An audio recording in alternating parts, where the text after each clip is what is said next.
Hello दोस्तों, स्वागत है आपका इस नए वीडियो में जिसमें आज हम डिस्कस करने वाले हैं क्लाउड कंप्यूटिंग एंड टेक्नोलॉजीज को।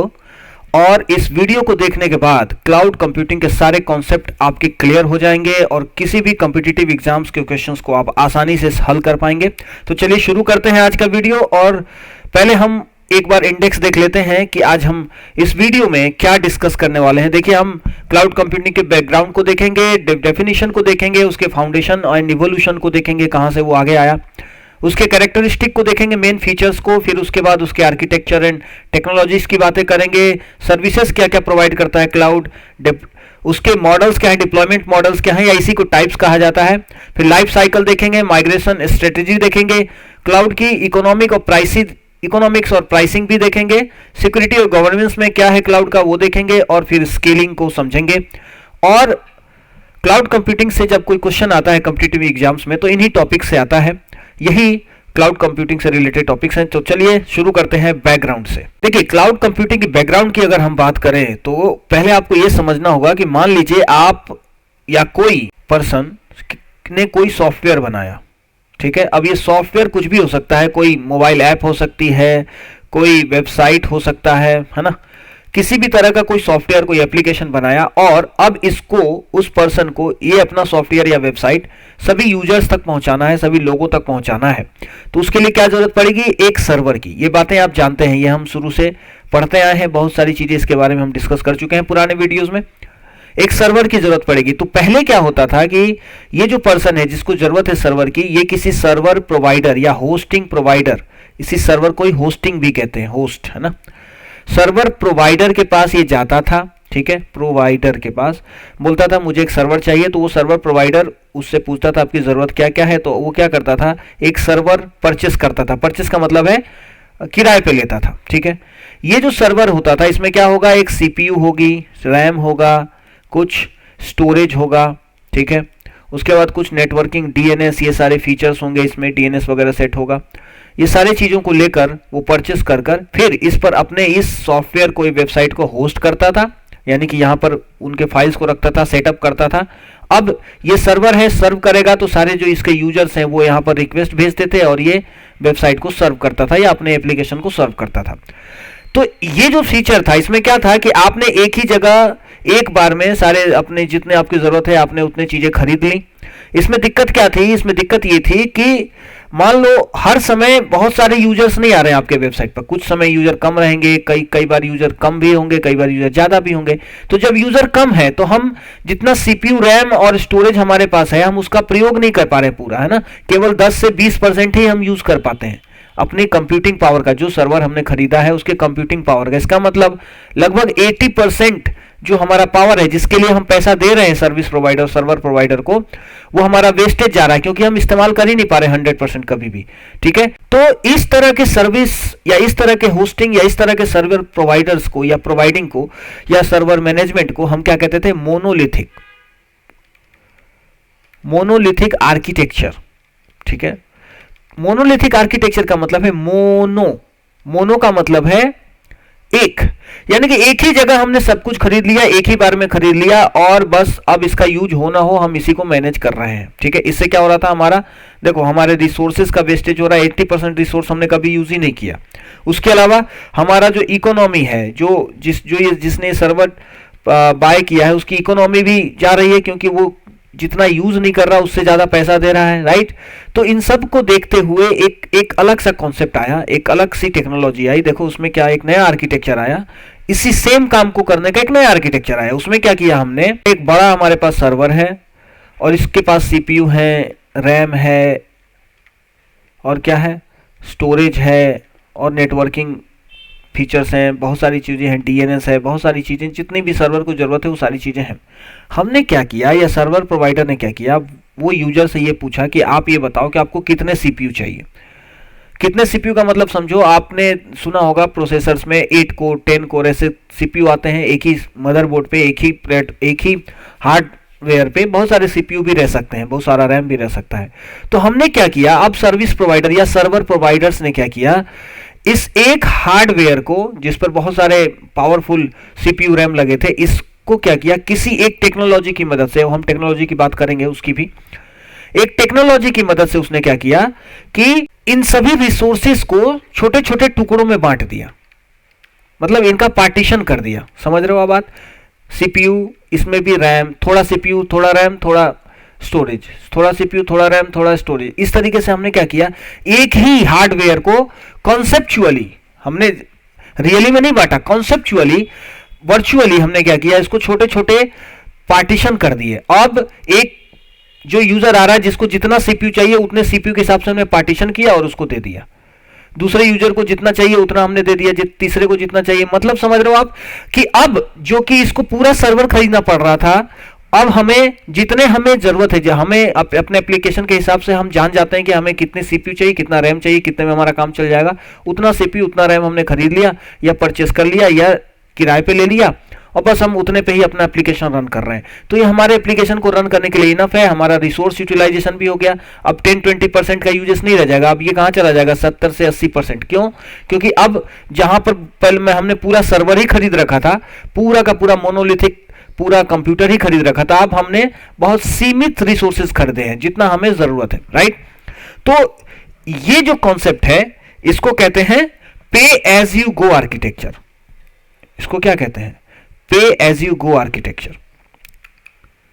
पे एज यू गो।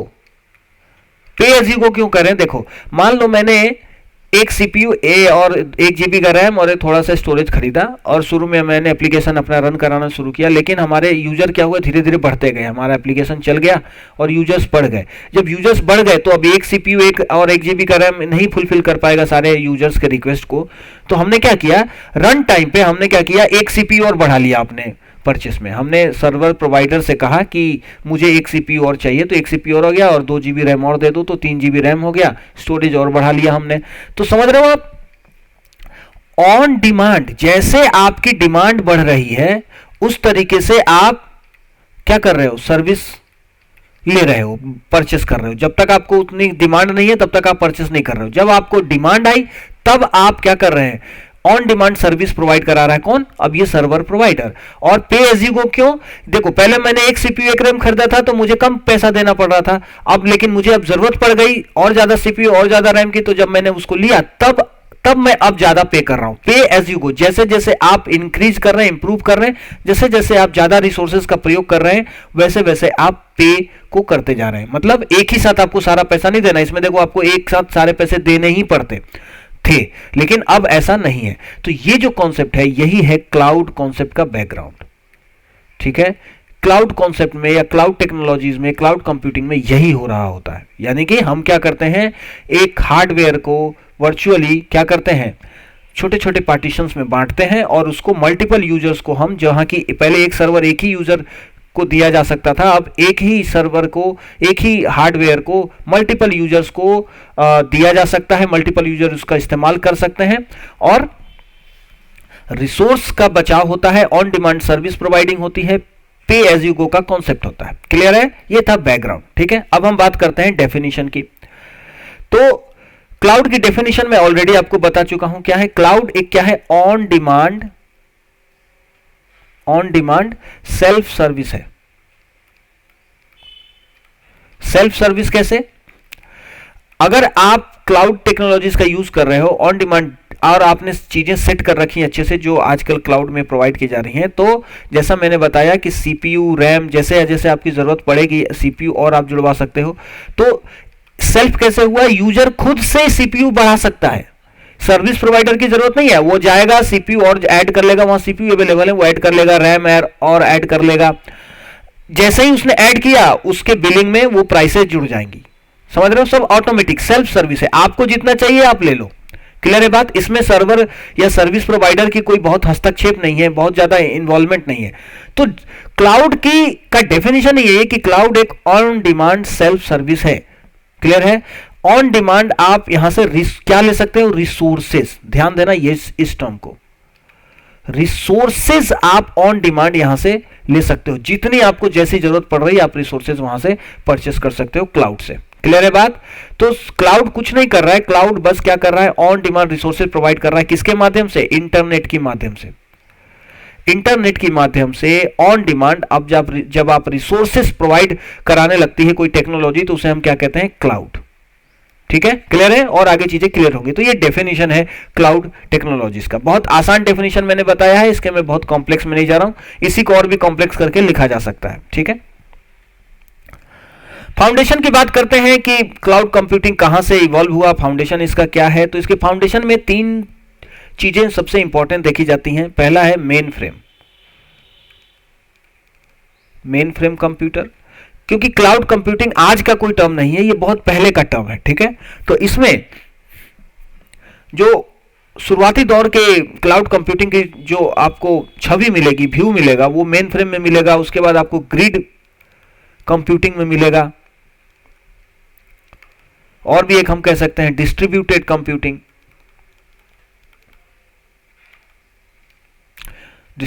कंप्यूटिंग, और यूटिलिटी कंप्यूटिंग, ये सब टर्म्स हैं। तो जैसा कि मैंने आपसे बताया कि क्लाउड कंप्यूटिंग जो टर्म है वो नया है, लेकिन इसका जो कॉन्सेप्ट है ये बहुत पुराना है। तो कितना पुराना है उसको अगर हमें जानना है तो हम देखेंगे कंप्यूटर का जब हम टाइप पढ़ रहे थे तो आपको याद होगा हमने पढ़ा था मेन फ्रेम टाइप का एक कंप्यूटर होता है। ये बहुत ही ज़्यादा पावरफुल कंप्यूटर होता है, इसकी कंप्यूटिंग पावर बहुत ज़्यादा होती है। और ये मैं बात कर रहा हूँ 1950-1960 की, जब कंप्यूटर एरा अपने शुरुआती दौर में था। तो क्या होता था, मेन फ्रेम कंप्यूटर के पास बहुत ज़्यादा कंप्यूटिंग पावर थी, और इसको अगर हम एक यूजर को इस्तेमाल करने दें, ओनली वन यूजर, तो इसकी किस क्षमता का कितना 2%, 5% भी यूज नहीं कर सकता वो। ठीक है, तो इसकी क्षमताएं बेकार हो रही थी। तो इस समय IBM नाम के कंपनी ने क्या किया, एक कॉन्सेप्ट लाया जिसका नाम था वर्चुअलाइजेशन।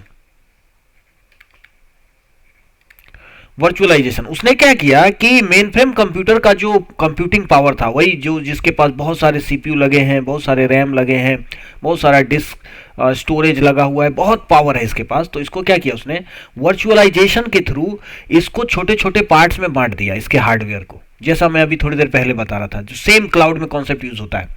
तो और इन छोटे छोटे मतलब हार्डवेयर सेम है, केवल वर्चुअली आभासी रूप से हमने हार्डवेयर के सेक्शंस बना दिए, रिसोर्सेस के सेक्शन बना दिए। हार्डवेयर का मतलब रिसोर्सेस है, फिर से मैं बोल रहा हूं। ठीक है, रिसोर्सेस के सेक्शनिंग कर दी, रिसोर्सेस को पार्टीशन कर दिया, और अब इसके हर पार्टीशन को हम डिफरेंट यूजर्स को असाइन कर सकते हैं, और हर यूजर बिना एक दूसरे को प्रभावित किए एक साथ इस पूरे सिस्टम को, यानी कि इन सबको यूज कर सकता है। और हर यूजर को लगेगा कि वो एक डेडिकेटेड सिस्टम यूज कर रहा है, उसको किसी भी यूजर को कभी आभासी नहीं होगा कि वो शेयर्ड हार्डवेयर यूज कर रहे हैं। शेयर्ड मतलब एक ही हार्डवेयर को हम शेयर कर रहे हैं सभी के बीच, समझ रहे हो आप बात? तो इसे कहते हैं वर्चुअलाइजेशन। वर्चुअलाइजेशन में क्या होता है कि हम हार्डवेयर को या रिसोर्सेस को क्या करते हैं, वर्चुअली आभासी रूप से हम सेक्शनिंग कर देते हैं, पार्टीशनिंग कर देते हैं, और फिर अब हम उसका फ्री रूप से, मतलब स्वतंत्र रूप से, इंडिपेंडेंटली यूज कर सकते हैं। और तो इससे क्या हुआ, इसके करने से एक मेन फ्रेम कंप्यूटर को अब हजारों यूजर एक साथ यूज कर सकते थे, है ना। और ज्यादा मेन फ्रेम कंप्यूटर पावरफुल है तो लाखों यूजर एक साथ एक समय पर यूज कर सकते हैं बिना एक दूसरे को प्रभावित किए। तो ये कॉन्सेप्ट था 1950-60 का वर्चुअलाइजेशन, जो कि आज क्लाउड में हूबहू यूज किया जा रहा है। और मैं आपको एक बात बता दूं, वर्चुअलाइजेशन पे अब हम फिर से बात करेंगे आगे। वर्चुअलाइजेशन ये कॉन्सेप्ट है, वो कॉन्सेप्ट है जो अगर नहीं है तो क्लाउड कंप्यूटिंग भी नहीं होगा। क्लाउड टिका ही वर्चुअलाइजेशन के कॉन्सेप्ट पर है, इतना आप ध्यान समझ लें। वर्चुअलाइजेशन को कई बार एब्स्ट्रैक्शन भी कहा जाता है। ठीक है, एब्स्ट्रैक्शन, एब्स्ट्रैक्ट कर लिया हमने किसको, हार्डवेयर को। क्लियर है?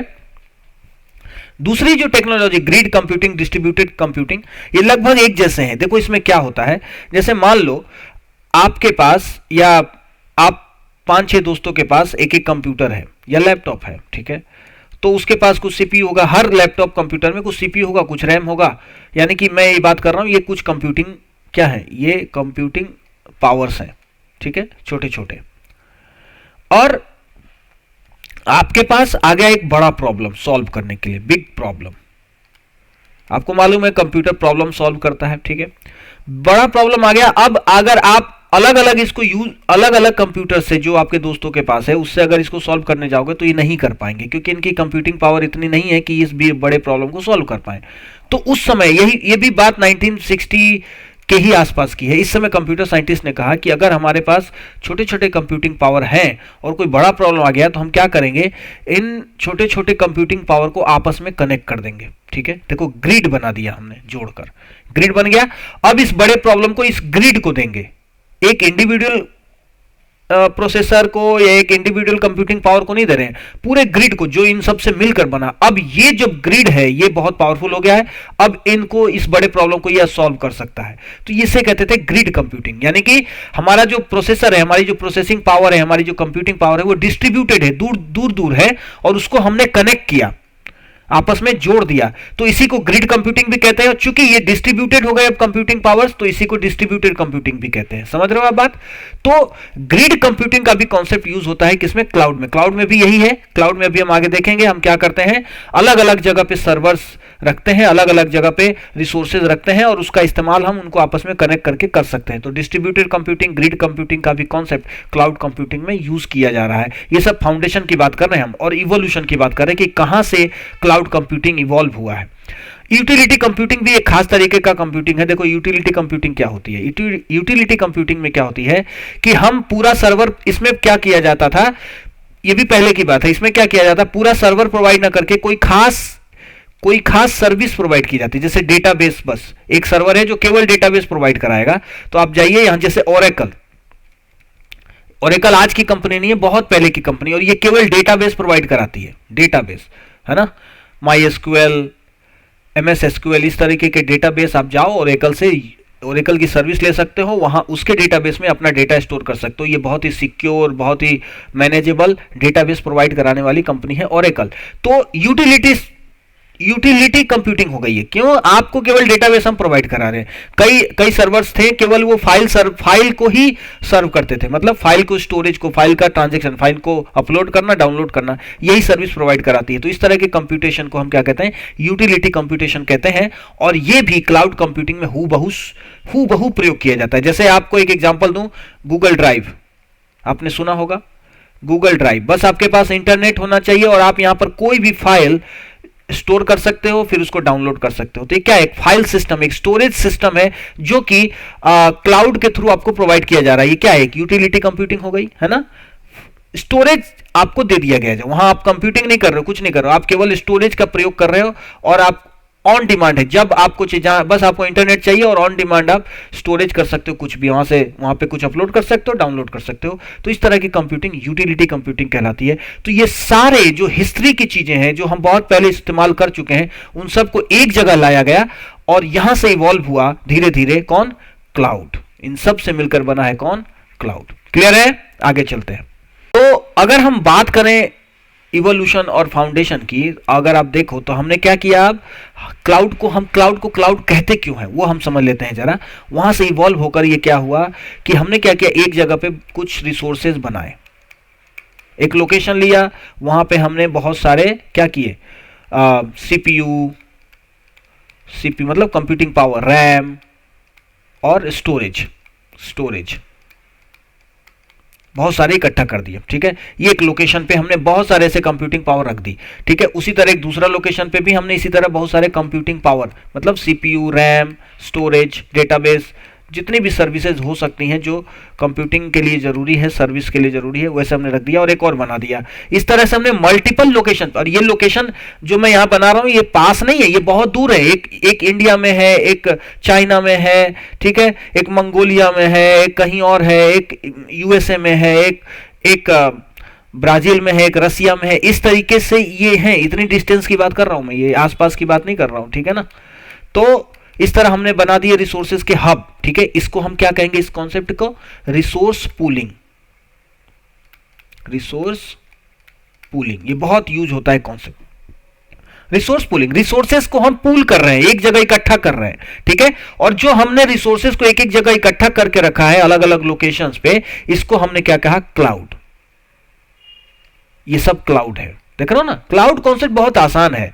आपने कंप्यूटिंग एबिलिटीज को, कंप्यूटिंग पावर को, कंप्यूटिंग रिसोर्सेस को एक जगह पूल कर दिया है, रख दिया है, उसे हमने क्या कहा, क्लाउड। अब किसी भी यूजर को जरूरत है किसी चीज की, ये इस क्लाउड प्रोवाइडर के पास जाएगा, वो बोलेगा मुझे एक सीपीयू चाहिए, एक इतने कंप्यूटिंग पावर का और इतना रैम चाहिए, इतनी स्टोरेज चाहिए, वो यहां से एक इतना सीपीयू, इतना रैम, इतना स्टोरेज इसको दे देगा लीज पर, और ये यूजर इसको इस्तेमाल कर रहा है, समझ में। और यहां पर चूंकि ये रिसोर्स पूलिंग हमने की, और यहां पर क्या चल रहा है, वर्चुअलाइजेशन। वर्चुअलाइजेशन की मदद से हमने इसको क्या किया, एक सेक्शन बनाया जितना इस यूजर को चाहिए और इसको दे दिया, है ना।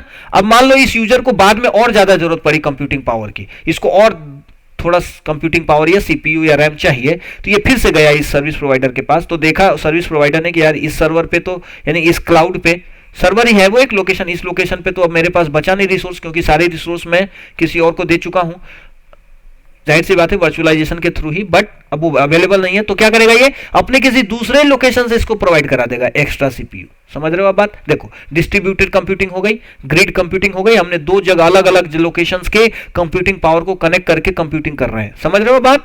तो ये है पूरा क्लाउड का कॉन्सेप्ट। क्लियर है बात, अब आपको समझ में आ गया होगा। क्लाउड की डेफिनेशन और ज्यादा आपको क्लियर हुई होगी। On demand resource providing, self resource providing service है ये, है ना, ऑन डिमांड, और इसमें सारे कॉन्सेप्ट आ जाते हैं, वर्चुअलाइजेशन, ग्रिड कंप्यूटिंग, है ना, distributed computing, utility computing. Clear है, चलो आगे बढ़ते हैं। अब बात करते हैं क्लाउड कंप्यूटिंग के कैरेक्टरिस्टिक की। ये NIST मॉडल मैंने क्यों लिखा है, NIST है, इसका फुल फॉर्म है national institute of science and technology. ये यूएसए की एक संस्था है जो कि स्टैंडर्ड्स डिफाइन करती है, ठीक है। तो क्लाउड कंप्यूटिंग के कैरेक्टरिस्टिक, क्लाउड कंप्यूटिंग जो ये वर्ड है क्लाउड, ये इसको डिफाइन NIST नहीं किया कि ये क्लाउड कंप्यूटिंग जो है, या क्लाउड जो वर्ड है वो आज से हम इस संदर्भ में प्रयोग करेंगे। इसका स्टैंडर्डाइजेशन या इसका डिफिनीशन NIST ने डिफाइन किया, तो लोगों ने, पूरे वर्ल्ड ने इसको एक्सेप्ट किया, क्योंकि ये एक स्टैंडर्ड निर्धारित करने का संस्था है, ठीक है। तो NIST ने क्लाउड कंप्यूटिंग को डिफाइन किया आगे जाकर 70-80 के आसपास, और उसने क्लाउड के फीचर्स बताए। तो उस क्लाउड के फीचर में देखो, हम ऑलरेडी सब डिस्कस कर चुके हैं, बट फिर से देखते हैं। पहला क्या है, ये 5 मेन फीचर हैं क्लाउड के। पहला, ऑन डिमांड सेल्फ सर्विस, ये मैं पहले ही बता चुका हूं, कोई ह्यूमन इंटरवेंशन की जरूरत नहीं है, जिस यूजर को जितना चाहिए वो जाएगा और प्रोवाइडर से ले लेगा, ठीक है। सर्विसेज का मतलब वही है, जो सर्विस उसको चाहिए, उसको सीपीयू चाहिए, रैम चाहिए, उसको DNS चाहिए, उसको नेटवर्किंग चाहिए, उसको डेटाबेस चाहिए, फाइल सर्विस चाहिए, जो चाहिए उसको, ठीक है। उसके अलावा इसके दूसरे फीचर क्या है क्लाउड का, ब्रॉड नेटवर्क एक्सेस। जाहिर सी बात है ये इंटरनेट से एक्सेसिबल है, तो इसको मोबाइल से एक्सेस कर सकते हो आप, लैपटॉप से, टैबलेट से, जो भी आपके पास डिवाइस है जिसके पास इंटरनेट एक्सेस है, आप इसको कहीं भी एक्सेस कर सकते हो, है ना। गूगल ड्राइव का ही एग्जांपल अगर लें तो उसको मोबाइल में भी हम इस्तेमाल कर सकते हैं, लैपटॉप में भी इस्तेमाल कर सकते हैं, डेस्कटॉप में भी इस्तेमाल कर सकते हैं, ठीक है। तो ब्रॉड नेटवर्क एक्सेस है इसका। नेक्स्ट है फीचर इसका कैरेक्टरिस्टिक। कैरेक्टरिस्टिक का मतलब होता है फीचर, गुण, ठीक है। रिसोर्स पूलिंग, ये मैं ऑलरेडी बता चुका हूं। क्या करते हैं हम इसमें, क्लाउड पर रिसोर्स पूलिंग करते हैं, रिसोर्सेज को इकट्ठा करके रख देते हैं, और फिर उसी रिसोर्सेज को हम मल्टीपल लोगों को किराए पे दे सकते हैं। टेनेंसी का मतलब होता है किराए पे लेना, किसी चीज को उधार लेना, किसी चीज को लीज पर ले लेना, ठीक है। तो मल्टीपल यूजर्स एक ही हार्डवेयर को पर हम इस्तेमाल करने दे सकते हैं। समझ में आ गई बात। फिर है रैपिड इलास्टिसिटी। रैपिड इलास्टिसिटी ये जो वर्ड है, इसका मतलब होता है कि इलास्टिक कैसे होता है, जैसे आप उसको खींचोगे तो ग्रो कर जाता है, छोड़ दोगे तो श्रिंक हो जाता है। तो वैसे ही क्लाउड में क्या होता है कि क्लाउड में मान लो आपने 2 CPU लिया है, ठीक है, और 2 GB रैम लिया है, 2 GB रैम है, ये 1 GB का, और कुछ आपने डिस्क लिया है, स्टोरेज लिया है।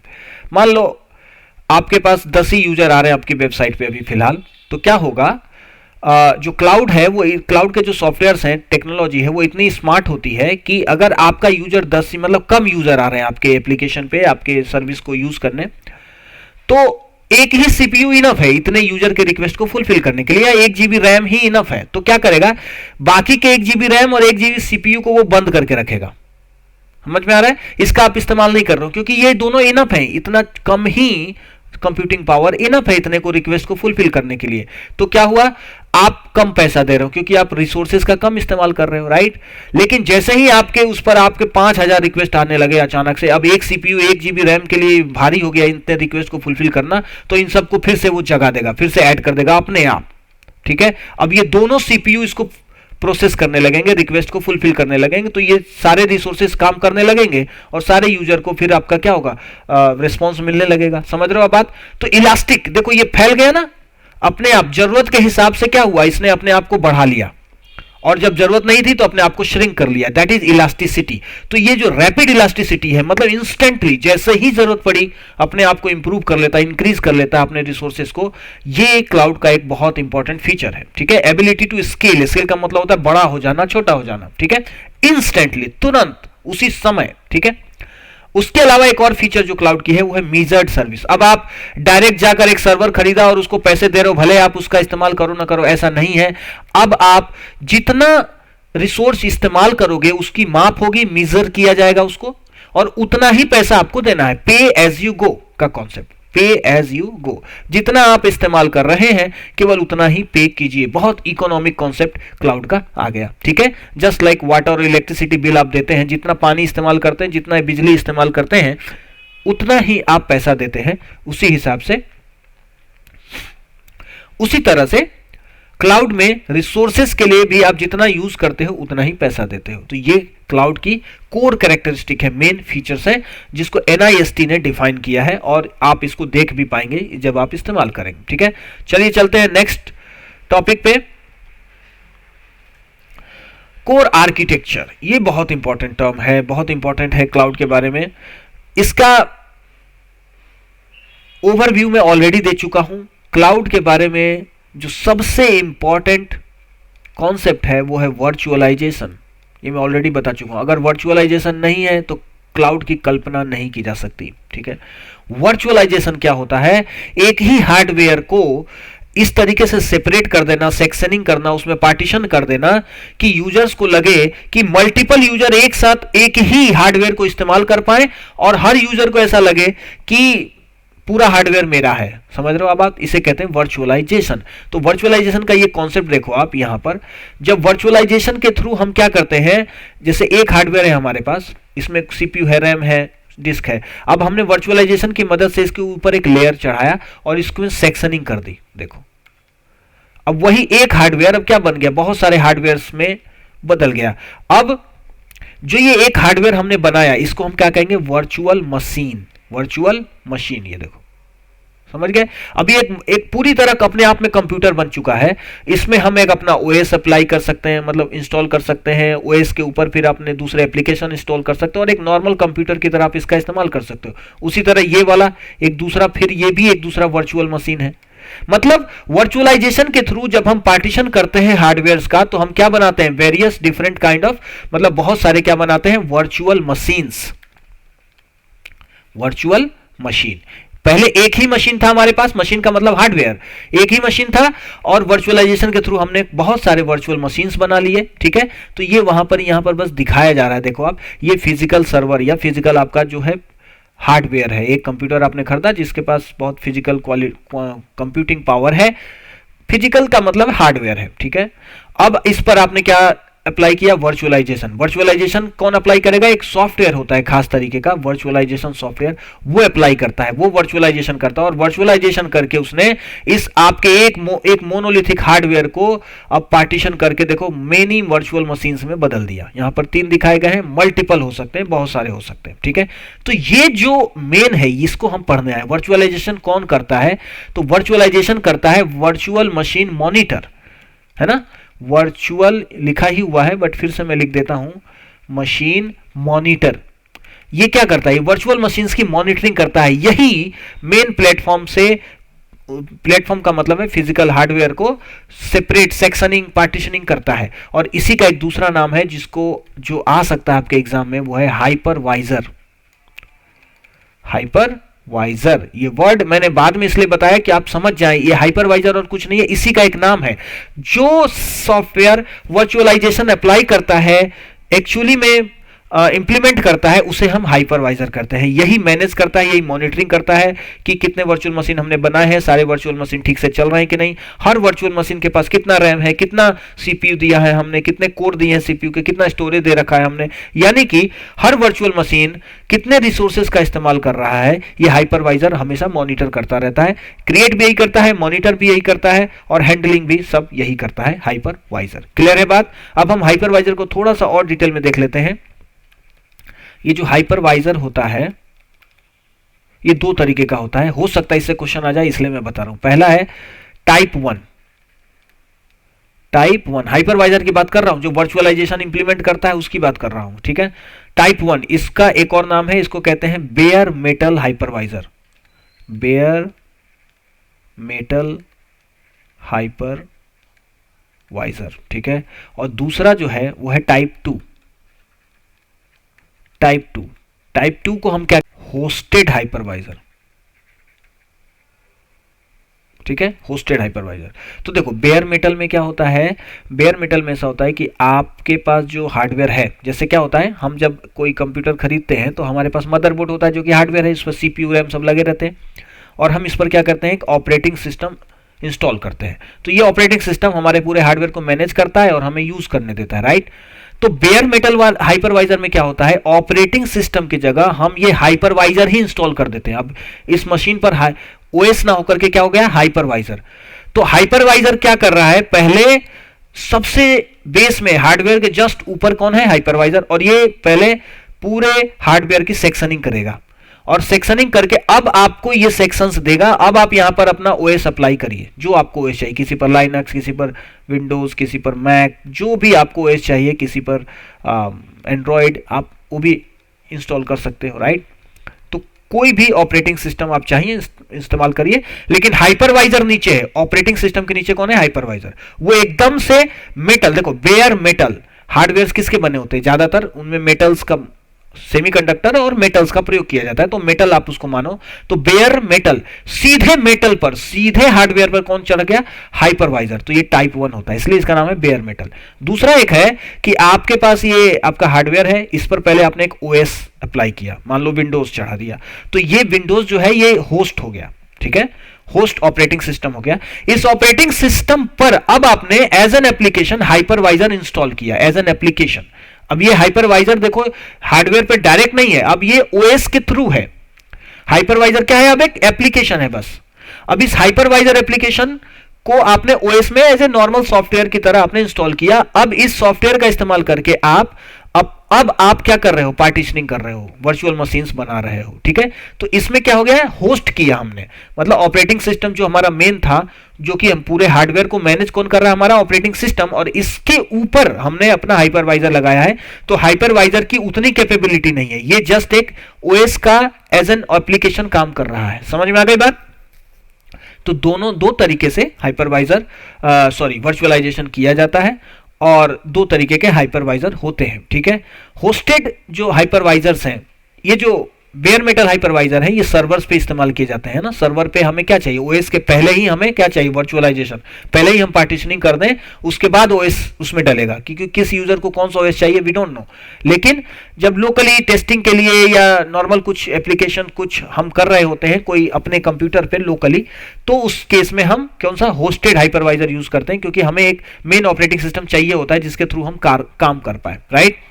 तो होस्टेड हाइपरवाइजर के कुछ एग्जांपल्स मैं बता सकता हूं नाम, जैसे एक का नाम है VMware, ठीक है, एक का नाम है वर्चुअल बॉक्स, इसको ओरेकल कंपनी ने बनाया है वर्चुअल बॉक्स को, ठीक है। तो ये कुछ नाम अगर आ जाए तो आप समझ जाना ये क्या है, हाइपरवाइजर है। ये वर्चुअल मशीन क्रिएट करने में काम करते हैं, ये वर्चुअलाइजेशन करते हैं हमारे हार्डवेयर की, ठीक है। तो ये था क्या, वर्चुअलाइजेशन, या इसी को हमने क्या कहा, एब्स्ट्रैक्शन। क्लियर है बात? अब आगे हम बात करते हैं, एक और कॉन्सेप्ट है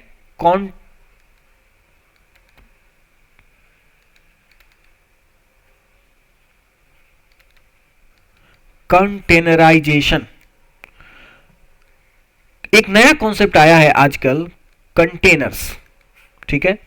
तो क्या हुआ, पहले हाइपरवाइजर में क्या किया हमने, हार्डवेयर को सेपरेट किया, हार्डवेयर को पार्ट किया। इस कंटेनराइजेशन में क्या किया जाता है, इसमें हार्डवेयर को पार्ट नहीं किया जाता, हार्डवेयर को डिवाइड नहीं किया जाता, इसमें क्या किया जाता है, एक डिफरेंट कंटेनर्स बनाए जाते हैं। कंटेनर्स में क्या होगा, कंटेनर्स में केवल इन्वायरमेंट क्रिएट किया जाता है, यानी कि एक ऐसा इन्वायरमेंट करता है जो बिना हार्डवेयर को पार्टीशन किए आपको एक नया ऑपरेटिंग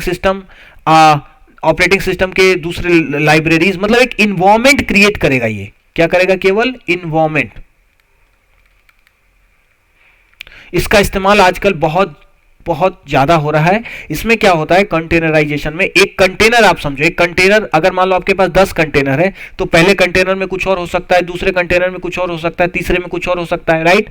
उसी तरह इसमें क्या किया जाता है, इस सॉफ्टवेयर की मदद से, कंटेनराइजेशन सॉफ्टवेयर की मदद से हम डिफरेंट कंटेनर्स अपने ही कंप्यूटर में बना सकते हैं और उन कंटेनर्स में अलग अलग इन्वायरमेंट बना सकते हैं। पहले वाले में हमने क्या किया है, विंडोज इंस्टॉल किया है, विंडोज रखा है, और विंडोज भी कैसा, पूरा ऑपरेटिंग सिस्टम नहीं आता इस इन्वायरमेंट में, जितना चाहिए, जितना एप्लीकेशन को रन करने के लिए किसी ऑपरेटिंग सिस्टम का पार्ट चाहिए, बस उतना ही इसमें हम इंस्टॉल करते हैं, उससे रिलेटेड लाइब्रेरीज इंस्टॉल करते हैं और अपना एप्लीकेशन रन कर सकते हैं। यानी कि मिनिमम इन्वायरमेंट को हम कंटेनर में कंटेनराइज करते हैं, पैकेज में बना देते हैं और इसके अंदर फिर आप कोई भी एप्लीकेशन रन करो। उसी तरह एक दूसरा हमने बना लिया, जैसे पाइथन का एप्लीकेशन बनाना है तो पाइथन का इन्वायरमेंट के लिए हमने कंटेनर बना लिया, एक जावा के लिए कंटेनर बना लिया, ठीक है। और ये कंटेनर हार्डवेयर को पार्टीशन नहीं कर रहा था, इसलिए बहुत लाइट वेट होता है, क्योंकि वर्चुअलाइजेशन में चूंकि आप हार्डवेयर लेवल पे पार्टीशनिंग कर रहे हो तो ये बहुत मतलब उतना फास्ट नहीं होता ये, ठीक है। बट कंटेनराइजेशन बहुत लाइट वेट होता है, बहुत ज्यादा मेमोरी भी नहीं लेता है, ये बहुत फास्ट काम करता है। तो आजकल कंटेनराइजेशन भी यूज हो रहा है, तो क्लाउड में कंटेनराइजेशन भी बहुत ज्यादा इस्तेमाल किया जा रहा है। तो ये भी एक कॉन्सेप्ट है, आप समझ जाना, ठीक है। नेक्स्ट चलते हैं, सर्विसेज कौन कौन से प्रोवाइड करता है क्लाउड। क्लाउड आजकल ये जो यहां पे जो 4 सर्विसेज लिखी हुई है, इसमें 3 सबसे इंपॉर्टेंट है। ये वाली ये शुरुआती दौर की हैं, शुरुआत जब हुआ था क्लाउड का तब यहीं से हुआ था, बट आज के डेट में क्लाउड कंप्यूटिंग की प्रोवाइडिंग जो सर्विसेज हैं, जो क्लाउड प्रोवाइड कर रहा है, वो बहुत सारी बढ़ गई हैं, बहुत सारी बढ़ गई हैं। मैं यहाँ पूरा लिख भी दूंगा तो भी कम पड़ जाएंगे, फिर भी आपको एक नया मिल जाएगा, ठीक है। तो मैं मेन को यहाँ पर लिख दे रहा हूँ और आपको समझा दे रहा हूँ कोर को। IaaS, देखो मेन 3 तरह के सर्विसेज क्लाउड प्रोवाइड करता है। पहला IaaS, infrastructure as a service. IaaS का फुल फॉर्म क्या है, इंफ्रास्ट्रक्चर एज अ सर्विस, ठीक है। इसमें क्या होता है, इसमें जो सर्विस प्रोवाइडर या कि होस्टिंग प्रोवाइडर या क्लाउड प्रोवाइडर होता है, वो क्या करता है, अपने यूजर को इंफ्रास्ट्रक्चर दे देता है, पूरा का पूरा इंफ्रास्ट्रक्चर दे दिया उसने, यानी कि हार्डवेयर दे दिए, वर्चुअलाइजेशन के बाद तक उसने इतने रिसोर्सेज दे दिए जितना वो मांग रहा था। अब आप इस पर अपना ऑपरेटिंग सिस्टम, ये सब यूजर का काम है, ऑपरेटिंग सिस्टम चढ़ाओ, अपना रन टाइम लगाओ, जो करना है आपको, डीएनएस करना है, क्या करना है वो आप करते रहो। इंफ्रास्ट्रक्चर हमने दे दिया, यानी कि हार्डवेयर हमने दे दिया, अब आपको जो करना है करो। ये क्या हुआ, infrastructure as a service provide की गई। प्लेटफॉर्म एज अ सर्विस, देखो PaaS का फुल फॉर्म है प्लेटफॉर्म एज अ सर्विस, है ना। एज अ सर्विस यहां लिखा नहीं है, आप लिख लो as a service, platform as a service, PaaS, ठीक है। प्लेटफॉर्म एज अ सर्विस में क्या होता है कि इसमें इंफ्रास्ट्रक्चर से थोड़ा ऊपर तक हमने इसमें क्या किया कि आपको पाइथन का एप्लीकेशन रन कर, जैसे यूजर को पाइथन का एप्लीकेशन रन करना था, तो इसमें जो क्लाउड प्रोवाइडर होगा वो पाइथन का रन टाइम बना कर देगा कि ये लो यहां तक हमने कर दिया, मतलब हार्डवेयर के ऊपर वर्चुअलाइजेशन के ऊपर बहुत सारी चीजें, फिर प्लेटफॉर्म यानी कि पाइथन।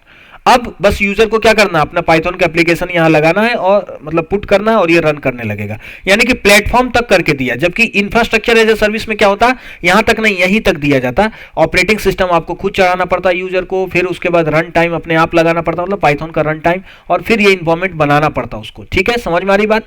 तो प्लेटफॉर्म में पूरा प्लेटफॉर्म क्लाउड प्रोवाइड करता है किसी चीज को रन करने का। और SaaS, ये SaaS उससे भी ऊपर का है। इसमें क्या हुआ है, इसमें पूरा का पूरा एप्लीकेशन तक कौन मैनेज करता है, क्लाउड। पूरा उसने क्या किया, एक पूरा का पूरा hardware, CPU, RAM, virtualisation, OS, platform, runtime कोई प्लेटफॉर्म कहते हैं, और फिर एप्लीकेशन, यहां तक कौन मैनेज करेगा, क्लाइंट और क्लाउड प्रोवाइडर। और इसके बाद बस आप यूज करो एप्लीकेशन को। जैसे इसका एक अच्छा एग्जांपल SaaS का मैं देता हूं, सॉफ्टवेयर एज अ सर्विस का। SaaS का फुल फॉर्म है सॉफ्टवेयर एज अ सर्विस। इसका एक एग्जांपल है ऑफिस 365। याद हो, अभी आपको पता होगा कि माइक्रोसॉफ्ट जो ऑफिस था वो पहले ऑफलाइन हम इंस्टॉल करते थे, अब ये ऑनलाइन प्रोवाइड हो गया है, ऑनलाइन अवेलेबल है। आप ऑनलाइन जाकर इसको यहाँ पर सब्सक्रिप्शन लेकर इसको एक्सेस कर सकते हैं, यहाँ पर वर्ड एक्सेल के काम कर सकते हैं। तो ये क्या हो गया, सॉफ्टवेयर एज अ सर्विस। ये एक सॉफ्टवेयर है, एप्लीकेशन है, उसको एज अ सर्विस प्रोवाइड किया जा रहा है। तो कई बार AaaS भी लिखा होगा, तो इसको मैं कंफ्यूज मत होना, एप्लीकेशन एज अ सर्विस, ठीक है। और ये चौथा है FaaS। FaaS का फुल फॉर्म है function as a service, function. तो अभी आप समझ रहे होंगे फंक्शन क्या है। तो फंक्शन का मतलब है कोई एक ट्रिगर, मतलब कोई एक फंक्शनिंग आपको चाहिए, बस आपको पूरा सॉफ्टवेयर नहीं चाहिए, पूरा एप्लीकेशन की जरूरत नहीं है। आपको केवल कितनी चीज की जरूरत है, कोई एक फंक्शन है जो अपने आप हो जाए। जैसे ये पर्टिकुलर टेम्परेचर इतना कम हो तो 1 घंटी बच जाए, है ना, ये एक फंक्शन हो गया। तो इस तरह की भी चीजें क्लाउड प्रोवाइड करता है। इसमें एक ट्रिगर होता है, एक एक्शन होता है। एक होता है क्या, एक्शन, एक्शन कोई फंक्शन कह लो, और दूसरा होता है ट्रिगर। तो इस केस में क्या होता है, जब तक कोई चीज, जब तक ये ट्रिगर नहीं हुआ, जैसे टेम्परेचर 30 से ज्यादा हो तो घंटी बजे, ठीक है। तो ट्रिगर हुआ क्या, 30 डिग्री से ज्यादा होना। तो जब तक टेम्परेचर 30 डिग्री से ज्यादा नहीं है तो वहां कोई सर्वर नहीं है, कोई एप्लीकेशन नहीं है, कुछ नहीं है ना, इसीलिए इसको सर्वरलेस कहा जाता है। लेकिन जैसे ही 30 डिग्री से ज्यादा हुआ तो अपने आप एक कंटेनर क्रिएट होगा। कंटेनर याद है, कंटेनराइजेशन मैंने बोला, लाइट वेट इन्वायरमेंट क्रिएट होगा, उसमें ये फंक्शन एग्जीक्यूट होगा, घंटी बजेगी, और फिर घंटी बजने के बाद जैसे ही ये फंक्शन कंप्लीट हुआ, एक्शन हो गया, ये कंटेनर तुरंत डिस्ट्रॉय भी हो जाएगा, मतलब सर्वर, मतलब गायब। तो सर्वर की कोई जरूरत नहीं पड़ती इसमें। तो इसलिए फास्ट को, फंक्शन एज ए सर्विस को सर्वरलेस कंप्यूटिंग भी कहते हैं, ठीक है। तो ये कुछ इंपॉर्टेंट सर्विसेज क्लाउड प्रोवाइड करता है, उसमें से 3 सबसे इंपॉर्टेंट है। उसके अलावा भी मैं कुछ बताता हूं, जैसे कई बार आपको मिलेगा NaaS, इसको कहेंगे नेटवर्क एज अ सर्विस, ठीक है। DNS वगैरह इसमें प्रोवाइड किया जाता है, और भी नेटवर्किंग के टूल्स प्रोवाइड किए जाते हैं, ठीक है। उसके अलावा क्लाउडफेयर नाम का एक कंपनी है वो जो इसको प्रोवाइड कराता है, ठीक है। सेल्सफोर्स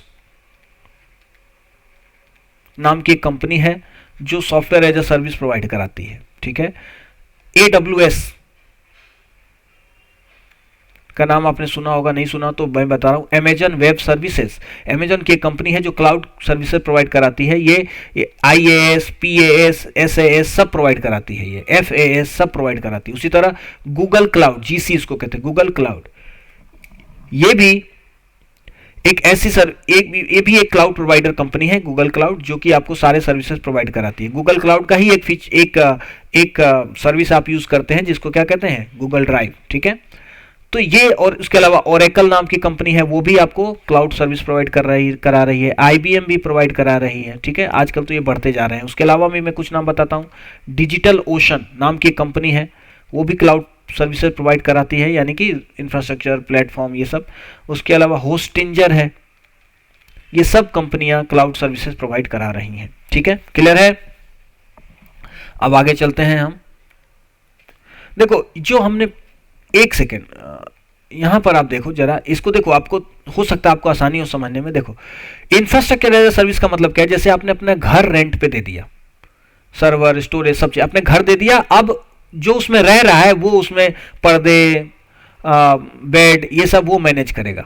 समझ में आ गई बात, कैसे घर को रखना है। क्लियर है। तो ये इंफ्रास्ट्रक्चर एज अ सर्विस का एक, आप इसको रिलेट कर सकते हो। लेकिन प्लेटफॉर्म एज अ सर्विस में आपने क्या किया, केवल आपने किचन दिया है, पूरा घर नहीं दिया, केवल किचन दिया, ठीक है। तो किचन आपने दिया तो अब वो खाना खुद पकाएगा, बस आपने किचन तक बना के दे दिया उसको। लेकिन इस केस में क्या था, आपने पूरा घर दिया था, अब उसको किचन भी खुद ही मैनेज करना पड़ेगा, किचन में क्या रखना है, कैसे नहीं, ये सब वो खुद करेगा।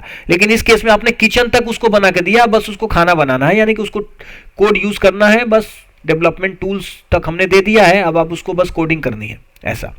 और सॉफ्टवेयर एज अ सर्विस में आपने पूरा खाना ही बना के उसको दे दिया, पूरा फिनिश करके दिया आपको। अब केवल वो कुछ मैनेज कुछ नहीं कर रहा, बस वो यूज कर रहा, बस वो खा रहा है। समझ रहे हो आप बात। क्लियर है। तो ये IAS, PAS और SAS को आप ऐसे समझ सकते हैं। आई होप आपको और आसानी हुई होगी समझने में। चलते हैं नेक्स्ट।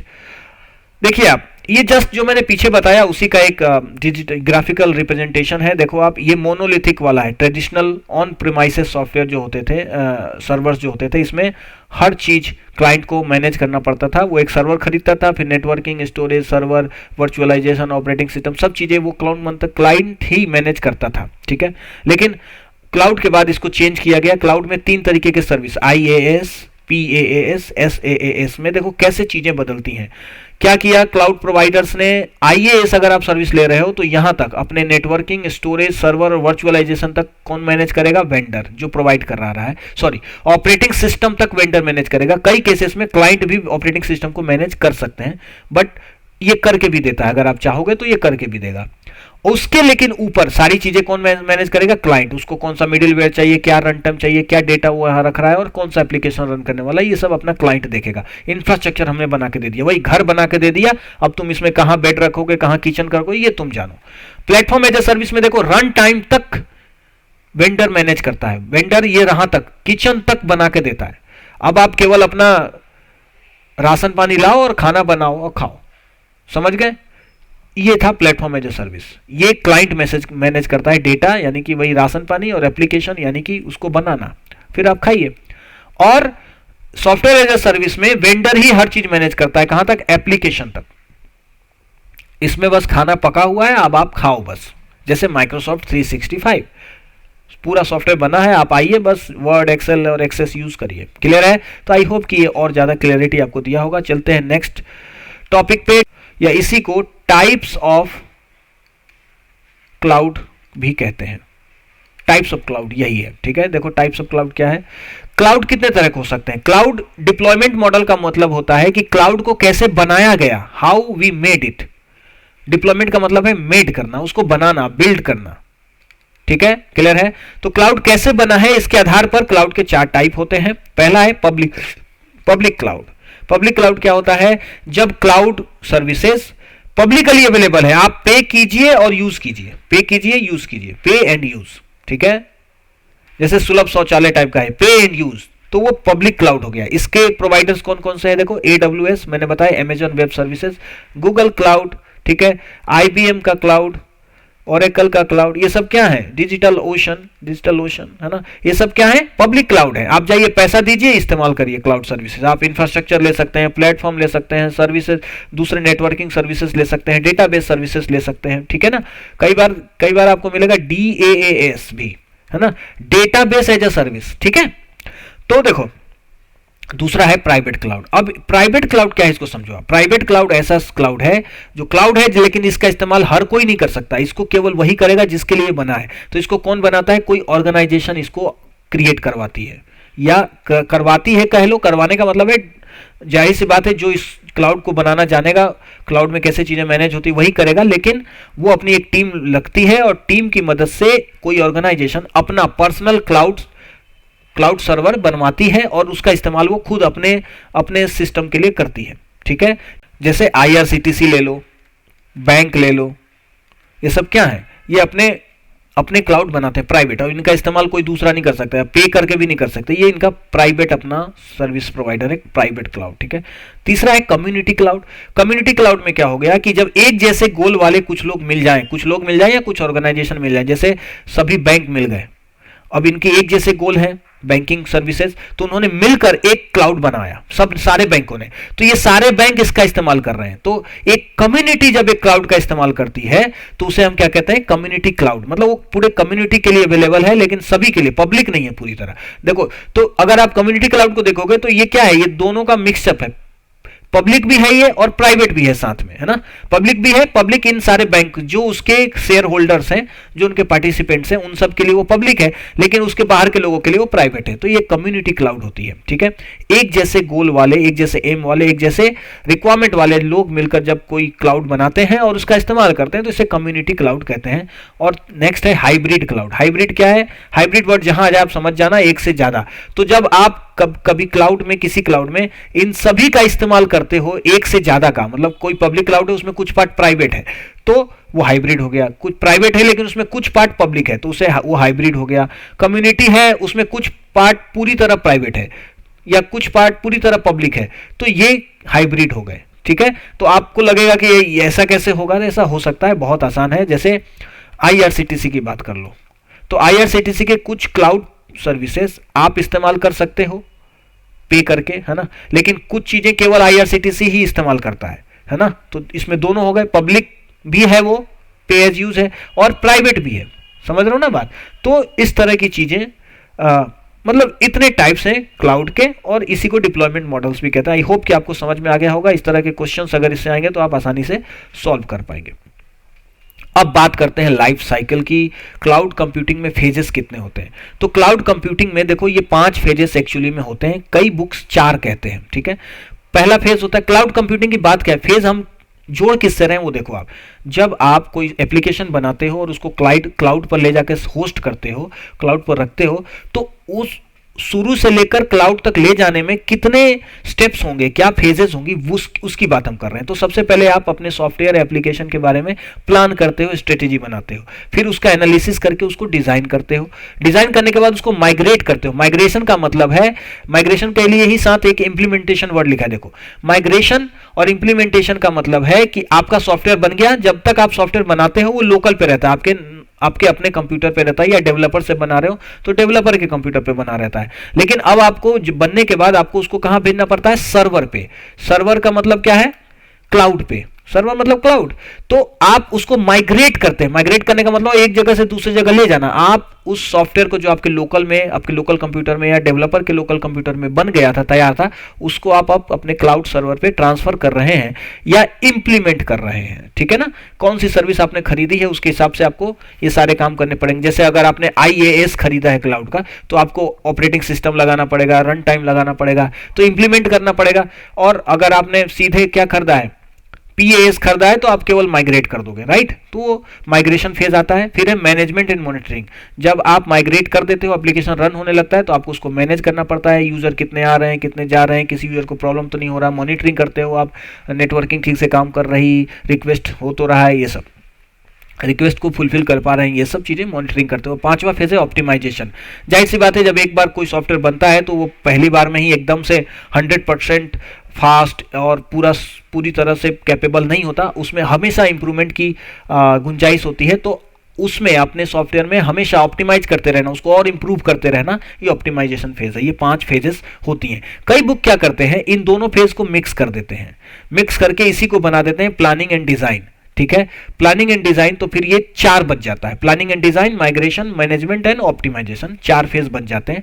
और कई बुक्स इसको 5 लिखते हैं, इसको अलग करके, ठीक है। लेकिन एग्जाम में जो पिछले एग्जाम्स में जो क्वेश्चन आए हैं, उसमें जब ये पूछा गया कि लाइफ साइकिल या क्लाउड कंप्यूटिंग के फेजेस कितने होते हैं, तो उसका राइट आंसर उन्होंने 3 बताया। तो 3 के लिए मैं बताऊं, जब एग्जाम में पूछा जाए तो आप 3 ही बताएंगे। 3 को कैसे समझ सकते हैं? PDO से।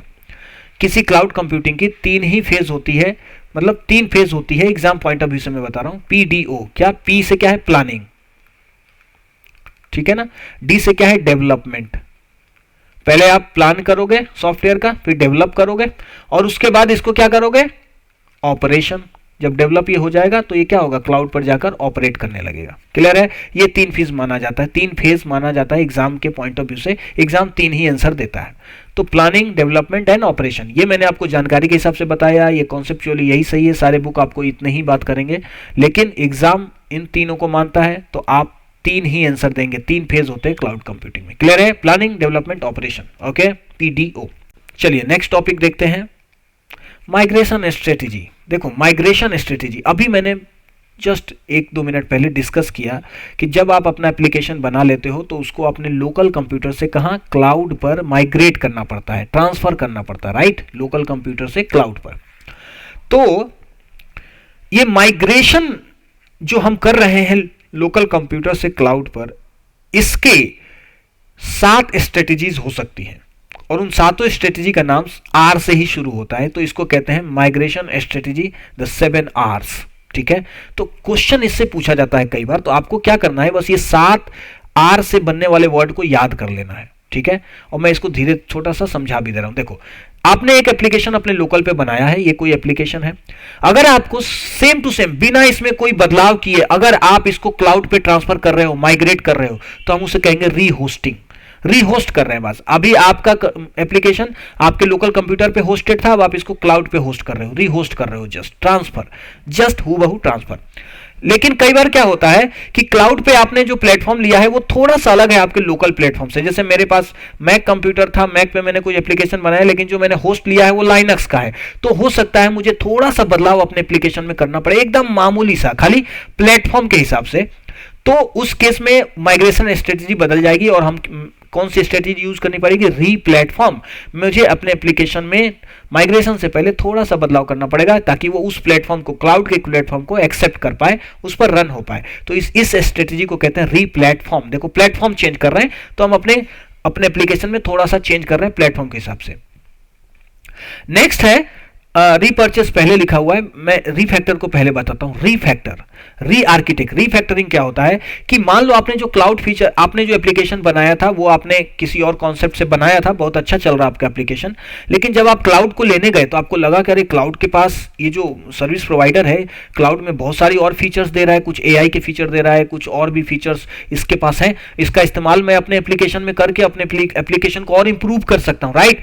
तो उस केस में आप क्या करते हैं, क्लाउड पर ट्रांसफर करने से पहले अपने एप्लीकेशन में क्लाउड के ये सारे फीचर को इनबिल्ट करते हैं, यानी कि इसको एक्सेप्ट करके एडेप्ट करते हैं, यानी कि आपका सॉफ्टवेयर, आपका एप्लीकेशन क्लाउड के इन फीचर्स को अपने अंदर समा पाए, आप उसका इस्तेमाल कर पाए ताकि ये और इफिशिएंट और बेनिफिशियल हो पाए।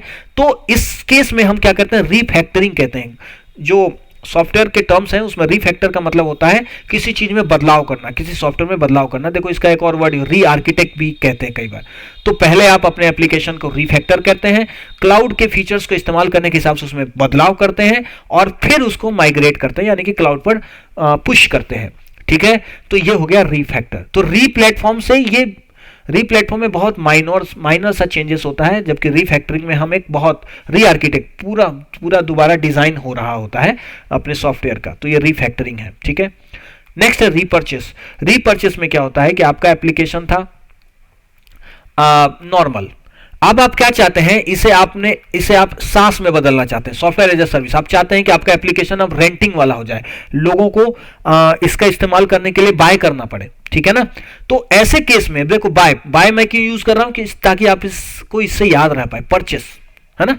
आप चाहते हैं आपका यूजर आपका सॉफ्टवेयर फिर परचेस करे, सॉफ्टवेयर एज ए सर्विस आप सर्विस बनाना चाहते हैं कि वो पे करे फिर यूज करे, तो आपको अपने सॉफ्टवेयर में बदलाव करना पड़ेगा। तो इस केस में भी सॉफ्टवेयर को केस में सास एप्लीकेशन में बदलना पड़ता है। तो इसमें भी पहले आपने अपने एप्लीकेशन को सास सॉफ्टवेयर में या किसी और टाइप के सर्विस में बदला और फिर माइग्रेट किया क्लाउड पर, तो इसे कहते हैं रीपर्चेस। आप अपने यूजर को रीपर्चेस करने को कह रहे हो, क्लियर है। नेक्स्ट है रीलोकेट। अब आप क्या चाहते हो कि आपके लोकल पे जो इन्वायरमेंट है, जो आपने वर्चुअलाइजेशन किया है, जो आपने ओएस लगाया है, जो चीज है, जो भी आपने इन्वायरमेंट में आपने अपनी इस एप्लीकेशन को क्रिएट किया था, आप चाहते हो ये पूरा का पूरा इन्वायरमेंट ही क्लाउड पर ले जाऊं, तो इसे कहते हैं रिलोकेट करना। इस केस में पूरा का जस्ट एप्लीकेशन नहीं ट्रांसफर होता है, माइग्रेट नहीं होता, पूरा का पूरा इन्वायरमेंट ही ट्रांसफर होता है। समझ में आई बात, पूरा का पूरा इन्वायरमेंट ही हम माइग्रेट करते हैं क्लाउड पे, इसे कहते हैं रिलोकेट। रिटेन क्या होता है, आपके मान लो आपके पास एक एप्लीकेशन है, इसमें बहुत सारे फीचर्स हैं, उसमें से कोई एक फीचर जो है, फीचर का मतलब उसकी सर्विसेज, एक फीचर अब आपको लगता है कि अभी जरूरी नहीं है, अभी देना इसको जरूरी नहीं है, तो आप क्या करोगे, उसको रिटेन कर लोगे। रिटेन का मतलब होता है रोक लेना, उसको रोक लिया आपने, एक फीचर को रोक लिया, बाकी फीचर को माइग्रेट कर दिया, तो इसे कहते हैं रिटेन करना। किसी एक पर्टिकुलर अपने एप्लीकेशन के किसी एक पार्ट को, किसी एक सर्विस को रिटेन कर लेना, रोक लेना, माइग्रेट नहीं करना, यानी कि पार्शियल एप्लीकेशन को माइग्रेट करना रिटेनिंग कहलाता है। और रिटायर का मतलब है आप पूरे एप्लीकेशन को क्लाउड से हटा दिया, आपने क्लाउड पर कुछ माइग्रेट नहीं करो, नो माइग्रेशन, तो इसको कहते हैं रिटायरमेंट, मतलब रिटायर, क्लियर है। तो ये 7 आर हैं जो कि बहुत इंपॉर्टेंट है। माइग्रेशन स्ट्रेटजी के नाम से पूछा जाता है, कई बार एक वर्ड दे दिया जाएगा, बोला जाएगा इसमें से कौन 7 आर में नहीं है, तो ये आपको नाम ये याद करके बार बार इसको लिख लेना ताकि आपके दिमाग में रहे। बहुत आसान है, रीहोस्ट, रीप्लेटफॉर्म, रीपर्चेस, रीफैक्टर, रिलोकेट, रिटेन, रिटायर। तो रिटेन और रिटायर तो याद ही रहेंगे आपको, है ना। रिलोकेट, ये 3 तो एकदम आसान है, याद रहेंगे। रीहोस्ट, होस्ट आपको याद हो जाएगा। अब बचा रीफैक्टर, ये कंप्यूटर से जुड़ा वर्ड है, रीफैक्टर भी याद हो जाएगा। अब ये आपको 2 चीजें महत्वपूर्ण है, आप मतलब अपने हिसाब से देख लो कैसे आप याद कर पाओगे, ठीक है। देखो ये एग्जाम पॉइंट ऑफ व्यू से तो उतना ही काफी था, बट इसमें जो मैंने आपको समझाया वही एक वर्ड में लिखा हुआ है। जैसे देखो, रीहोस्ट कब करोगे, मूव एज इज, जैसा एप्लीकेशन है वैसा ही मूव करना है, रीहोस्ट करो। थोड़ा सा इंप्रूव करना है, रीप्लेटफॉर्म करो। पूरा डिजाइन चेंज करना है, रीडिजाइन करना है, रीफैक्टरिंग करो, है ना। रीफैक्टर स्ट्रेटजी यूज होगा। रीपर्चेस करना है तो पूरा सॉफ्टवेयर रिप्लेस होगा, क्योंकि अब आपका नॉर्मल एप्लीकेशन सास एप्लीकेशन या किसी और टाइप के एप्लीकेशन में बदलेगा, रीपर्चेस। और अगर आपको रिलोकेट कब होता है, पूरा इंफ्रास्ट्रक्चर, पूरा इन्वायरमेंट ही आपको ट्रांसफर करना है तो रिलोकेट होगा। कुछ चीजें कीप करनी है, कुछ चीजें रख लेनी है, बचा लेनी है, उसे रिटर्न कहेंगे। और अब हटा देना है पूरा एप्लीकेशन को तो उसको रिटायर होगा। क्लियर है? अब बात करते हैं क्लाउड इकोनॉमिक्स की। क्लाउड इकोनॉमिक्स में देखो आप, ये भी क्वेश्चन पूछा जाता है कि क्लाउड में प्राइस को डिफाइन करने वाले इंपॉर्टेंट फैक्टर क्या है। तो क्लाउड में, क्लाउड की जब सर्विस हम लेते हैं तो जो प्राइस जो क्लाउड का डिफाइन होता है, प्राइस जो निर्धारित करते हैं जो एलिमेंट्स, उसमें सबसे इंपॉर्टेंट है कंप्यूटिंग। कितना कंप्यूटिंग पावर आप यूज कर रहे हो, कितना टाइम आपका प्रोसेसिंग में इस्तेमाल हो रहा है, मतलब कंप्यूटिंग टाइम कितनी ज्यादा है। जितनी ज्यादा कंप्यूटिंग टाइम रहेगी, जितनी ज्यादा प्रोसेसिंग टाइम रहेगी, उतना ज्यादा पैसा लगेगा। ठीक है? स्टोरेज, कितना ज्यादा आपने स्टोरेज यूज कर रखा है। जितना कम आप स्टोरेज यूज करोगे, स्टोरेज भी एक सर्विस है, यूज करोगे उतना ज्यादा आपको पैसा देना पड़ेगा। जितना कम यूज करोगे उतना कम पैसा, जितना ज्यादा उतना ज्यादा पैसा आपको देना पड़ेगा। डेटा एग्रेस, डेटा एग्रेस को मैं कहता हूं क्या, ट्रांजैक्शन। ट्रांजैक्शन वर्ड से आप याद रखो। ठीक है? ट्रांजैक्शन या ट्रांसपोर्टेशन, मतलब आप नेटवर्क का बैंडविड्थ कितना यूज कर रहे हो, बैंडविड्थ कितने आपके पास कितने यूजर आपके एप्लीकेशन को एक्सेस कर रहे हैं, उसको जितना ज्यादा यूजर एक्सेस करेगा उतना ज्यादा नेटवर्किंग यूज होगा, उतना ज्यादा नेटवर्क के रिक्वेस्ट रिस्पांस होंगे, है ना, तो बैंडविड्थ उतना ज्यादा लगेगा। तो ये बैंडविड्थ भी, यानी कि ट्रांजैक्शंस भी, ट्रांजैक्शंस कहते हैं इसको कंप्यूटर के टर्म में, ये भी एक बहुत इंपॉर्टेंट फैक्टर है। तो ये तीन ही सबसे इंपॉर्टेंट फैक्टर हैं जो क्लाउड के प्राइस को निर्धारित करते हैं। कौन सा? Computing power, computing time, storage और ट्रांजैक्शंस, बैंडविड्थ। क्लियर है? उसके बाद इकोनॉमी की बात अगर हम करें तो प्राइसिंग की बात हो गई। इकोनॉमी की बात करें तो चूंकि एक ही हार्डवेयर पर आप मल्टीपल यूजर को वर्चुअलाइजेशन की मदद से उसको प्रोसेसिंग कैपेसिटी दे सकते हो, है ना, तो ये बहुत इकोनॉमिक होता है ना। पहले एक ही यूजर को ये पूरा देना पड़ता था, तो ये उस पर्टिकुलर यूजर के लिए इकोनॉमिक नहीं होता था, उसको बहुत पैसा देना पड़ता था। लेकिन अब वो जितना चाहता है उतना ही पार्ट के लिए पैसा दे सकता है, तो ये यूजर के हिसाब से बहुत इकोनॉमिक होता है ना, क्योंकि आप रिसोर्सेज को शेयर कर रहे हो, कॉस्ट लोअर है। तो इसी कॉन्सेप्ट को मल्टी टेनेंसी कहते हैं, हम पहले भी देख चुके हैं। मल्टी टेनेंसी ये फीचर में भी था, कैरेक्टरिस्टिक में मल्टी टेनेंसी, है ना, एक साथ एक से ज्यादा यूजर किराए पे ले सकते हैं हमारे हार्डवेयर को। क्लियर है? बात करते हैं सिक्योरिटी और गवर्नेंस की। तो क्लाउड का जो सिक्योरिटी है वो शेयर्ड रिस्पॉन्सिबिलिटी मॉडल पे काम करता है। शेयर्ड रिस्पॉन्सिबिलिटी, इसमें दोनों के रिस्पॉन्सिबिलिटी होते हैं, किसके? यूजर के भी और प्रोवाइडर के भी। जो क्लाउड को यूज कर रहा है उसका भी रिस्पॉन्सिबिलिटी होता है और जो प्रोवाइडर है उसका भी यूज होता है। ठीक है? प्रोवाइडर क्या की रिस्पॉन्सिबिलिटी क्या होती है? ये हार्डवेयर और फैसिलिटी जो दे रहा है उसको सिक्योर करे, है ना। और कस्टमर का क्या होता है, यानी कि यूजर का क्या होता है कि वो अपने डेटा और एक्सेस को सिक्योर करे, पासवर्ड अच्छा लगाए, अच्छे से एक्सेस करे, हर किसी को एक्सेस ना दे दे क्लाउड का। क्लियर है? तो ये शेयर्ड रिस्पॉन्सिबिलिटी मॉडल पे काम करती है सिक्योरिटी किसकी? क्लाउड की। और गवर्नेंस की अगर हम बात करें तो गवर्नेंस में आता है डेटा सोवरेनिटी। सोवरेनिटी में क्या होता है कि आप जो डेटा इस्तेमाल कर रहे हो क्लाउड पे वो लॉ बेस्ड होना चाहिए। ऐसा नहीं कि आप ऐसा डेटा सेंटर बनाओ या इस तरीके के डेटा इस्तेमाल करो या इस तरह का डेटा प्रोसेसिंग करो जो लॉ के खिलाफ है ना। तो डेटा जो आप इस्तेमाल कर रहे हैं, डेटा जो आप प्रोसेसिंग कर रहे हैं, वो लॉ के आधार पर ही होना चाहिए। तो ये एक तरीके से गवर्नेंस भी क्लाउड कंप्यूटिंग में आ जाती है। क्लियर है? तो ये सिक्योरिटी और गवर्नेंस के कुछ एस्पेक्ट्स हैं। नेक्स्ट हम बात करते हैं स्केलिंग की। क्लाउड कंप्यूटिंग में स्केलिंग कैसे कर सकते हैं? ये स्केलिंग अलग भी कॉन्सेप्ट है, क्लाउड कंप्यूटिंग में भी यूज होता है। तो देखो, स्केलिंग का मतलब होता है, मैं पहले भी बताया हूं, स्केलिंग का मतलब होता है रिसोर्सेस को बढ़ाना, रिसोर्सेस को कम करना। कम करना भी स्केलिंग में आएगा, बढ़ाना भी स्केलिंग में आएगा। ठीक है? तो मान लो आपके पास एक सॉफ्टवेयर है, एक सर्वर आपने ले रखा है। ठीक है? इस पर एक सीपीयू है, रैम है, जो भी कैपेसिटी हो, और स्टोरेज है। ठीक है? अब आपको जरूरत पड़ी कि सीपीयू और ज्यादा चाहिए, स्केल करना है इसको, तो इसको दो तरीके से आप कर सकते हैं। स्केलिंग के कितने टाइप हैं? दो टाइप। इससे पूछा जा सकता है क्वेश्चन, इसलिए मैं बता रहा हूं। दो टाइप है, कौन सा? हॉरिजॉन्टल और वर्टिकल। आप वर्टिकल स्केलिंग कर सकते हैं, हॉरिजॉन्टल स्केलिंग कर सकते हैं। तो देखो मैं बताता हूं, ये आपने एक सर्वर था आपके पास पहले, ठीक है, शुरू में, अब आप स्केलिंग करना चाहते हो, तो हॉरिजॉन्टल स्केलिंग में क्या होगा, ये पहले से था आपका, ठीक है ना, ये वाला है, ठीक है।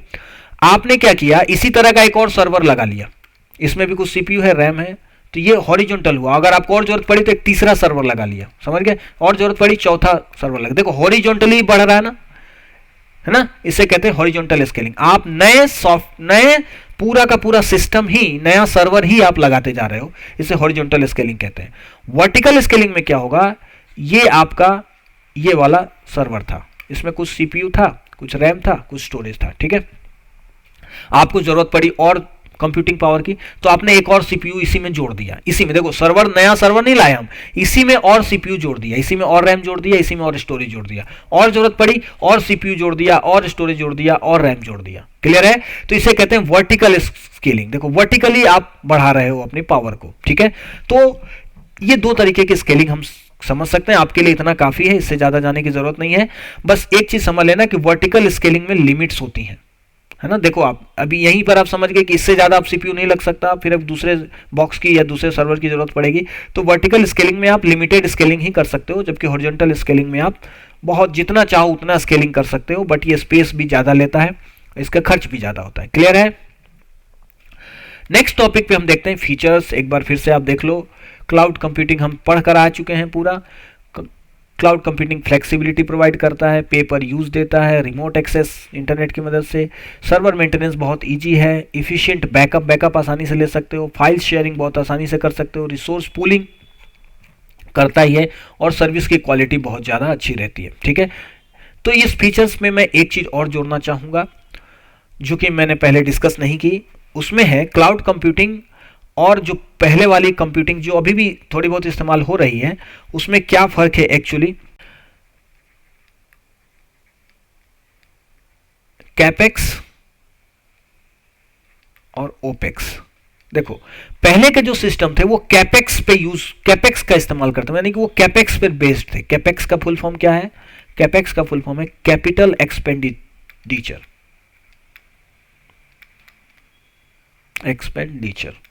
मतलब आपने जो पूरा सर्वर खरीदा है उस कैपिटल पर, पूरे पर आपको खर्च करना पड़ता था, ठीक है।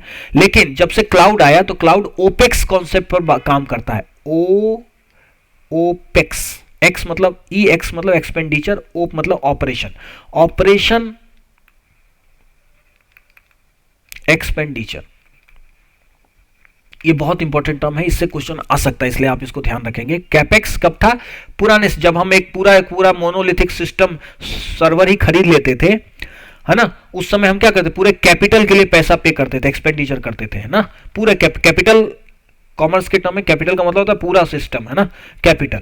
तो कैपिटल एक्सपेंडिचर होता था हमारा, पूरा का पूरा इन्वेस्टमेंट होता था। लेकिन ओपेक्स में क्या है, जब से क्लाउड आया है, क्लाउड ओपेक्स सर्विसेज प्रोवाइड करता है, ओपेक्स के आधारित सर्विसेज प्रोवाइड करता है। इसमें आपको एक्सपेंडिचर उतना ही करना पड़ता है जितना ऑपरेशन आप कर रहे हैं, मतलब जितने आप ऑपरेट कर रहे हैं चीजों को, बस उतने के लिए ही आप एक्सपेंडिचर कर रहे हैं, ठीक है। तो ये थोड़ा याद रखना, CAPEX कैपेक्स और OPEX ओपेक्स, ठीक है। ये कॉन्सेप्ट किससे, एक्सपेंडिचर से जुड़े हुए हैं। ये पुरानी पद्धति थी जिसमें आपको कैपिटल एक्सपेंडिचर करना पड़ता था, ये नई पद्धति क्लाउड वाली है ओपेक्स, जिसमें केवल जितना ऑपरेशन आप कर रहे हैं उसके लिए ही एक्सपेंडिचर आपको करना पड़ता है। क्लियर है? ये भी एक फीचर है किसका, क्लाउड का। नेक्स्ट, जितने हमने पढ़े उसका एक मेमोरी मैप हम देख लेते हैं जरा क्विकली। देखो 3 फेजेस हैं, प्लानिंग, डिप्लॉयमेंट, ऑपरेशन, ठीक है। उसके अलावा यहाँ देखो आप एसेंशियल कैरेक्टरिस्टिक में क्या आ गया, ऑन डिमांड सर्विस आ गई, ब्रॉड एक्सेस आ गया, रिसोर्स पूलिंग आ गई, रैपिड इलास्टिसिटी आ गया, मेजर्ड सर्विस आ गया ना। एक शॉर्ट में मेमोरी मैप है ये, ठीक है। वर्चुअलाइजेशन का इस्तेमाल मोस्ट पॉपुलर कॉन्सेप्ट है वर्चुअलाइजेशन। इसमें हम क्या करते हैं, हाइपरवाइजर यूज करते हैं। देखो आप यहाँ पर हाइपरवाइजर आपको समझ में आ रहा होगा, ये टाइप 1 हाइपरवाइजर है जो हार्डवेयर पर सीधे बैठा हुआ है, ठीक है, और वर्चुअल मशीन फिर बन रहा है। और ये टाइप 2 है, इसमें हाइपरवाइजर क्या हो रहा है, ऑपरेटिंग सिस्टम के ऊपर बैठा हुआ है, ठीक है। उसके अलावा कंटेनर्स, देखो ये वर्चुअल मशीन है जिसमें क्या हुआ, पूरे हार्डवेयर के ऊपर क्या बैठा हुआ है, वर्चुअलाइजर यानी कि हाइपरवाइजर बैठा हुआ है, और वो उसने वर्चुअल मशीन बनाया। जबकि कंटेनर्स में ऐसा नहीं है, कंटेनर्स में अलग अलग कंटेनर आप आसानी से बना सकते हो बिना हाइपरवाइजर के, ठीक है। प्राइसिंग को कौन डिफाइन करते हैं, स्टोरेज, डेटा ट्रांसफर और ऑपरेशंस। कितने ऑपरेशन, कितने ऑपरेशन आप कर रहे हैं, स्टोरेज कितना यूज का ऑपरेशन मतलब computing power, processing time, data transfer मतलब बैंडविड्थ, ठीक है। की कॉन्सेप्ट क्या है? मल्टी टेनेंसी, एक से ज़्यादा लोग इसको इस्तेमाल कर सकते हैं वर्चुअलाइजेशन के थ्रू। इलास्टिसिटी, वही इसका अपने आप रिसोर्सेज को बढ़ा देना, कम कर देना। ऑटो स्केलिंग, वही स्केलिंग, हॉरिजॉन्टल और वर्टिकल स्केलिंग हमने बात की थी, तो ऑटो स्केलिंग का भी फीचर क्लाउड के पास होता है। वीपीसी, वर्चुअल प्राइवेट क्लाउड भी आप बना सकते हो, वर्चुअली प्राइवेट क्लाउड भी आप बना सकते हैं। लोड बैलेंसिंग आप कर सकते हैं, जैसे आपके पास आपने बहुत सारे रिसोर्सेज हैं, आपके पास 10 सीपीयू है और 2-3 लोकेशंस पे है, ठीक है, और आपके पास रिक्वेस्ट आ रहा है जो कि एक ही सर्वर पे जा रहा है, तो लोड बैलेंसर क्या करता है? रिक्वेस्ट को मतलब स्मार्टली डिवाइड करता है कि सारे सर्वर पर इक्वल लोड जाए, एक ही सर्वर पर लोड ना चला जाए, मतलब एक ही रिसोर्स पर बहुत ज्यादा लोड ना हो जाए, तो इसे लोड बैलेंसिंग कहते हैं।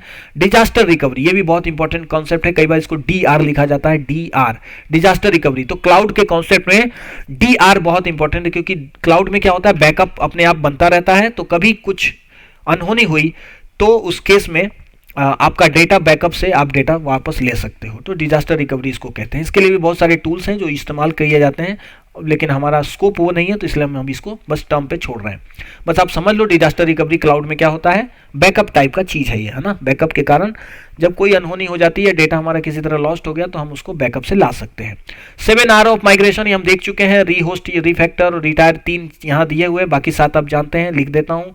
रीहोस्ट, रीप्लेटफॉर्म, रीफैक्टर,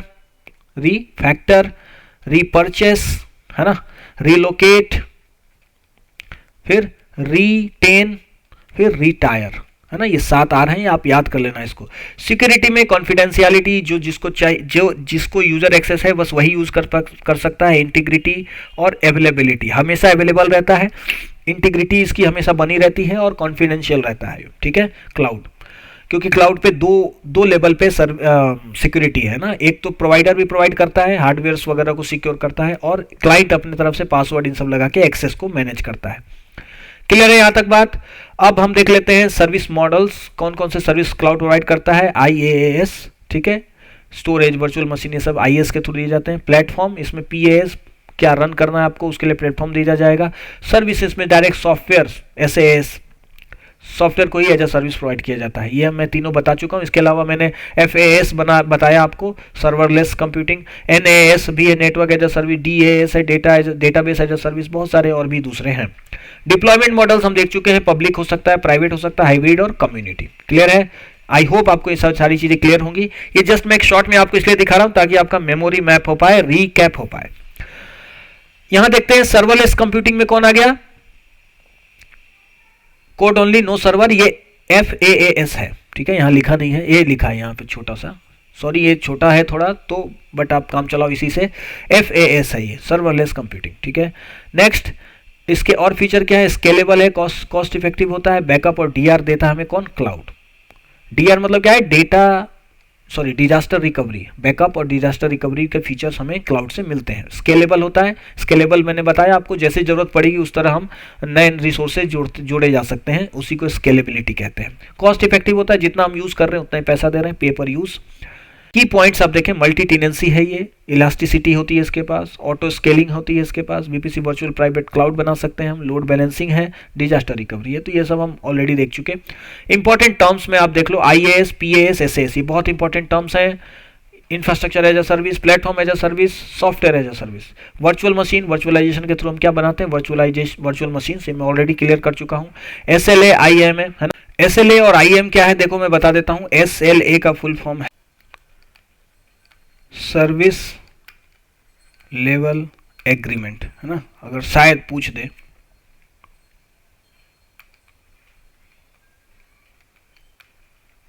शायद अगर इसका फुल फॉर्म आ जाए तो ये क्लाउड कंप्यूटिंग से रिलेटेड वर्ड है, SLA, सर्विस लेवल एग्रीमेंट। ये किन दो के बीच होता है, ये जो कस्टमर, जो यूजर होता है और जो क्लाउड प्रोवाइडर होता है, इन दोनों के बीच में ये एग्रीमेंट होता है कि हम क्या सर्विस बाय कर रहे हैं या हम क्या सर्विस प्रोवाइड करा रहे हैं, ठीक है।